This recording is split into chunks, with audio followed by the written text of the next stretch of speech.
So part of the Dominion Mandate is not just an opportunity to be obedient, but it's an opportunity to imitate God in his role as creator. So we often view it as just this linear command and everybody goes out and does it, but it's actually an opportunity to imitate the characteristics of God, and namely his role as creator. So then it would logically follow that we should actually look to his creation to see how we should imitate or create. So Philippians 4:8-9 says, "Finally, brothers, whatever is true, whatever is honorable, whatever is just, whatever is pure, whatever is lovely, whatever is commendable, if there is any excellence, if there's anything worthy of praise, think about these things." So this is a creational text. It's not telling you to philosophize or sit back and spiritualize it and make it some ethereal experience. It's actually telling you to dwell on creation, to dwell on, it's a creational text. So when we look at God's creation, we see two things, two main characteristics. He's both the engineer and the artist. God doesn't just create for utility or functionality, God also creates for beauty. So if you look across creation, you would actually be hard-pressed to find anything that exists just for utilitarian purposes or just for functional purposes, right? What purpose does a sunrise do for function, for utility? It's actually a really cool one. It helps set your circadian rhythm and affects your sleep patterns. But it almost seems like it's a veiled aspect of the sunset. Like when you see a sunset, you're not struck with, oh my goodness, my circadian rhythm. You're struck with, oh my goodness, it's beautiful. So there seems to almost be a highlight towards beauty. What is the utilitarian purpose of a platypus? You have a duck face, otter body, beaver tail, poison claws, and it's a mammal that lays an egg. Right? What utilitarian purpose is that? We can also see an immense diversity in his creation. For instance, bird songs. If it was just for communication, why not just have one that accomplishes the utilitarian purpose? We also see 235,000 different deep sea water species. If it was just meant to clean the bottom of the ocean from all the flesh and all the dead matter, why do we need 235,000 and counting daily deep sea water species? So we see God as both engineer and artist, and those who are created in his image are called to imitate both these characteristics. So we are called to create and do so with artistic expression towards beauty. The electrician, for instance, doesn't just install electrical panels for utility. He actually has a chance to imitate God, the artist, by making it beautiful, bringing chaos into order, taking all the wires that could be left all over the place and organizing them, bringing symmetry and clean, structured organization, right? We always, what trades guy doesn't want to step back and say, it's a thing of beauty, right?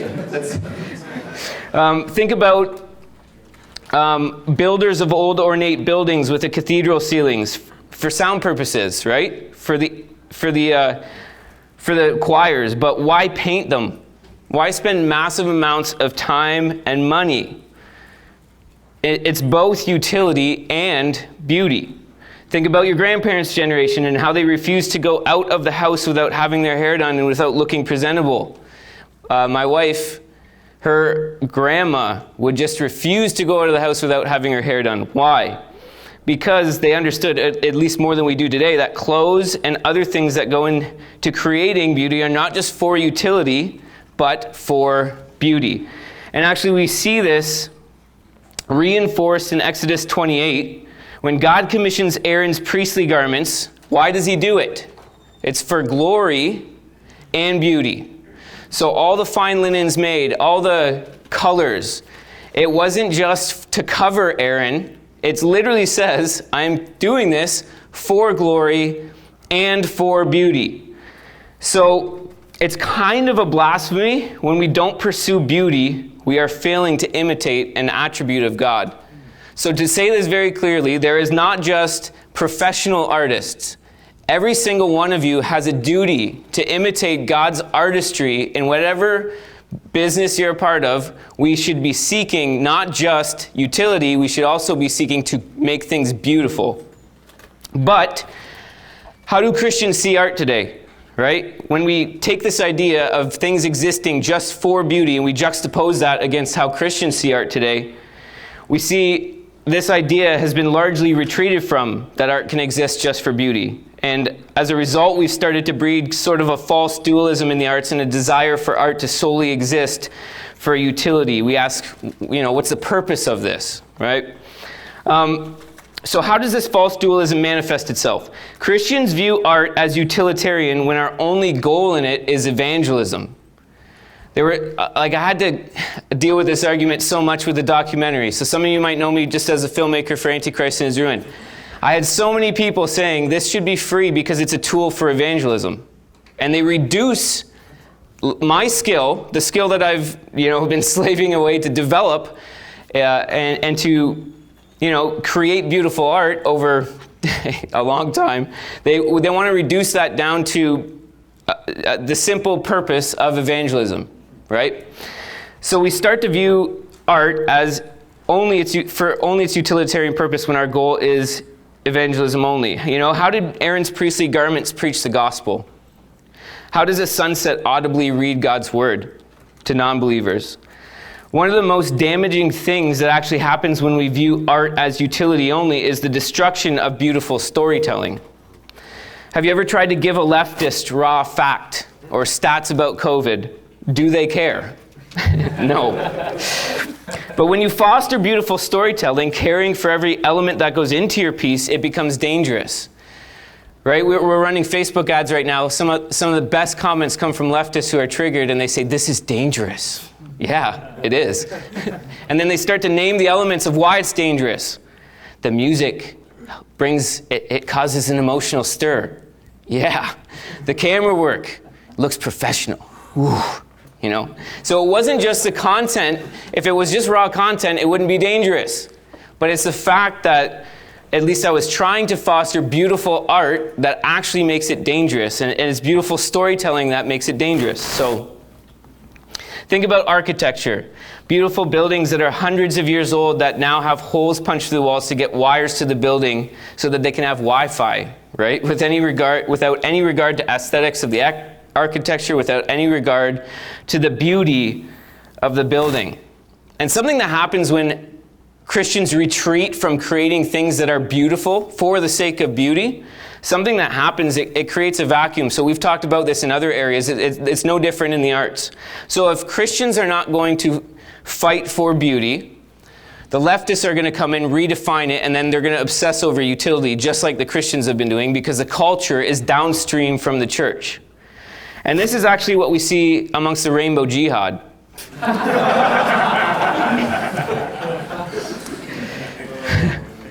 So we see an argument that's actually solely based off utility, right? If we can lop the boob off and then make an appendage out of a muscle in the forearm, we're going to label that a man, right? That's a utilitarian argument, even though it doesn't even work. Right? If we can give drugs to a man and make him lactate, he's a woman. These arguments are all based off utility. They have no regard for beauty, for the beauty of God's artistry, the pinnacle of God's artistry in man. So the arts then can effectively be reduced to a war to capture, biblically define, and dwell on what is beautiful. To create beautiful art, a society that is sick of the garbage will notice. And it's coming. Something that's happening right now on social media platforms is all these platforms want people to produce content, right? So they make it easy. But all that's caring about, again, is the functionality, getting your message out there, right? There's only so many green screen videos I can watch on TikTok before it's like, this is brutal. I want to see something beautiful. Give me something beautiful, right? So there is going to be a return back to a desire to see things that are well-produced and beautiful. When we care for what is beautiful, here's the application. We will foster the skills necessary to make beautiful art, and we will become meticulous. So a cool example of this is actually Rembrandt.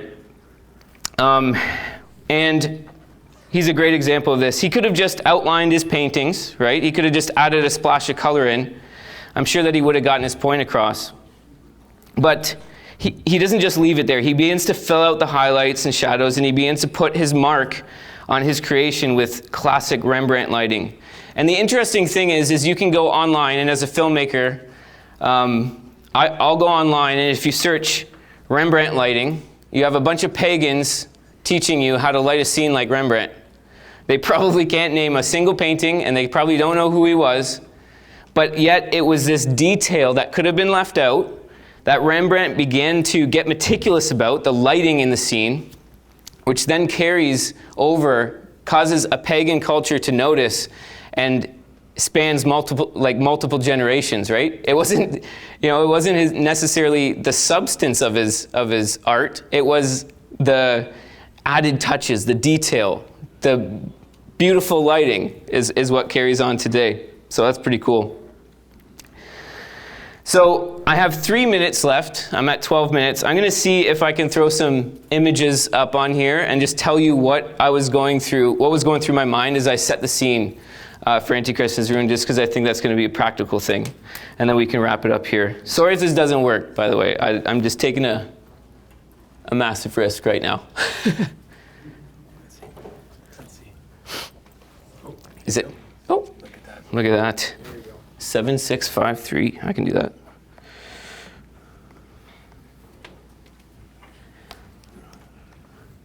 Okay. So I have a few screenshots from the documentary right now. And you talk about beautiful storytelling. I just want to tell you what was going through my head. This is one of my favorite scenes because Steve was excommunicated from his presbytery for taking a stand, ratted out. And one of the things that Steve had to do was he had to take up general labor. So the day before the location scout, I was trying to find a place that kind of looked like, a construction site. I think this was March, so it was stinking cold. Steve was not feeling well.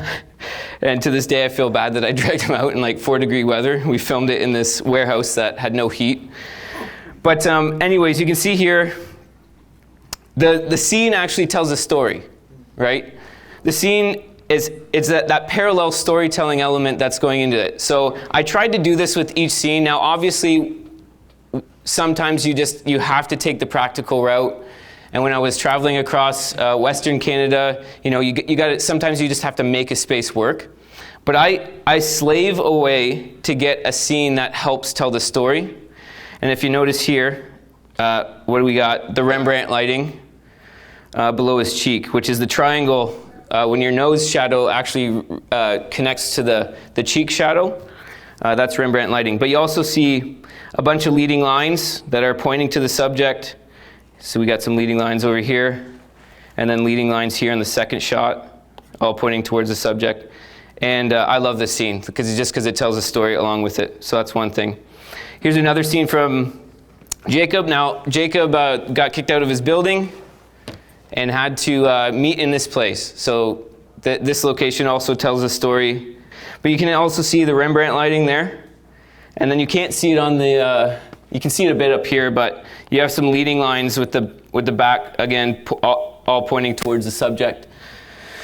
So you can see that there is, storytelling isn't just subject matter, right? It's not just let's get content out there. We actually have to develop skills and be meticulous. And it's okay. I hope the one thing that you walk away from today is it is 100% okay for something to exist and be created for beauty. Thanks, guys.